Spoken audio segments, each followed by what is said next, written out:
Have you ever wondered what it takes to forgive? Not just forgiving a small mistake, but forgiving decades of injustice, imprisonment, and oppression?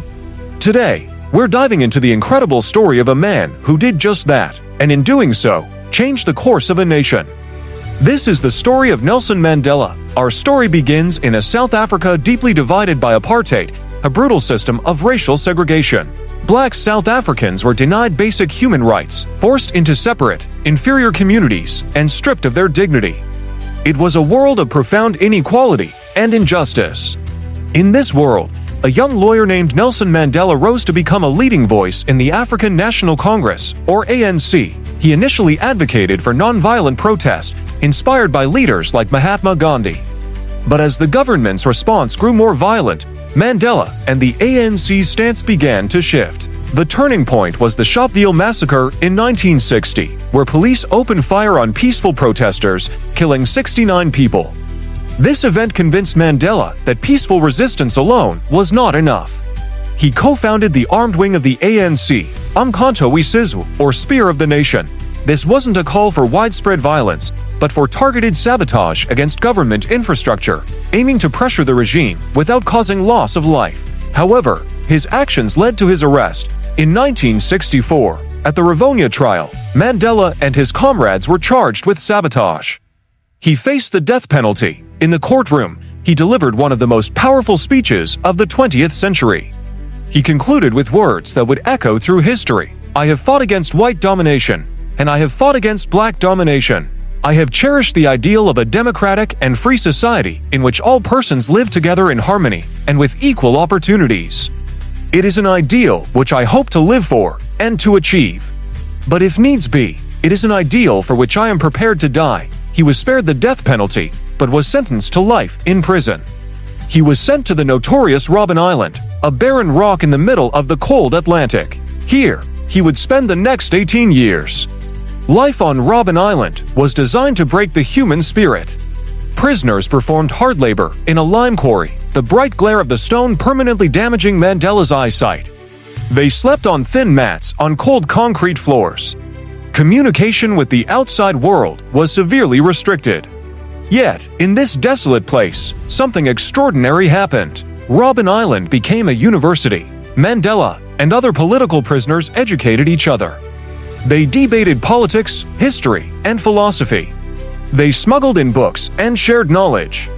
Mandela learned Afrikaans, the language of his captors, believing that to make peace with an enemy, you must understand their language and their world. He never lost his discipline, exercising in his tiny cell every morning, keeping his mind and body sharp. He was no longer just a freedom fighter. He was becoming a statesman in waiting, honing his vision for a future South Africa. Even from his cell, his influence grew. The Free Nelson Mandela movement became a global phenomenon. Concerts were held, protests were organized, and international pressure on the apartheid regime mounted. Mandela became the world's most famous political prisoner, a symbol of the struggle for freedom. After 18 years, he was moved to Pollsmoor Prison and then Victor Verster Prison. Finally, after 27 long years, the day the world had been waiting for arrived. On February 11, 1990, a 71-year-old Nelson Mandela walked out of prison, a free man. The world held its breath. What would he say? Would he call for revenge? Would the nation erupt into civil war? As he walked hand in hand with his wife Winnie, his fist raised in a symbol of victory, he addressed the nation and the world. But his message wasn't one of bitterness or vengeance. It was a call for reconciliation. He said, "I greet you all in the name of peace, democracy, and freedom for all. I stand here before you not as a prophet, but as a humble servant of you, the people." The years that followed were a tightrope walk. South Africa was a tinderbox, and a single spark could ignite a devastating conflict. Mandela, alongside President F.W. de Klerk, navigated the treacherous path toward democracy. It was a period of intense negotiation, with violence often threatening to derail the entire process. Mandela's leadership during this time was nothing short of miraculous. He reached out to his former enemies, preaching a message of forgiveness and unity. One of his most masterful strokes of genius came during the 1995 Rugby World Cup, hosted in South Africa. Rugby was the sport of the white Afrikaner minority, a symbol of apartheid for many black South Africans, but Mandela saw an opportunity. He embraced the national team, the Springboks. He famously met with the team's captain, Francois Pienaar, and encouraged him to win the cup not just for the Afrikaners, but for all South Africans, black and white.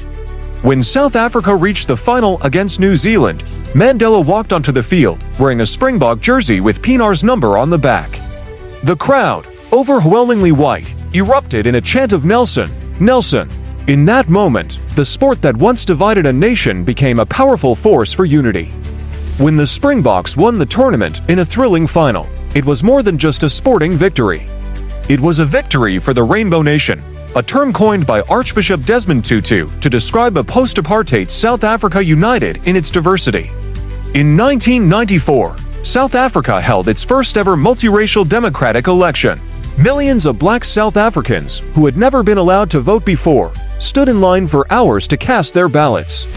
Nelson Mandela was elected as the first black president of South Africa. His presidency was focused on dismantling the legacy of apartheid and fostering racial reconciliation.